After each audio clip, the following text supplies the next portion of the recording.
through kink, fantasies, and sexuality, our soul is speaking to us. It's using sexual play, fantasy, and kink as a healing modality, I think, is an extremely radical piece. And the reason why I say that is because we're talking about a piece of a process that's at the intersection between psychology, sexology, and also something that can very often be considered deviance or shadow. And so transgression.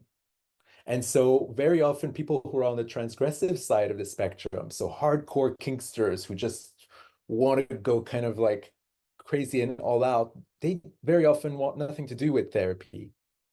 And therapists and clinical psychologists and sexologists, very often they want nothing to do with kink because that's transgressive.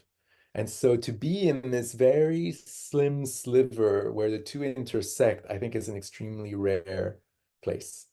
And so the idea of it is to explore what gets us hard, what gets us excited, what turns us on, and how it holds medicine for us. And really, it's archetypal work. Archetypal work means that it looks at every aspect of our sexuality as being an archetype that's trying to speak to us, that's trying to tell us a story about ourselves. Yeah. Through kink, fantasies, and sexuality, our soul is speaking to us. It's speaking to us about what's not fully resolved. And what better way to do it than to do it through play and through scenes and through storytelling?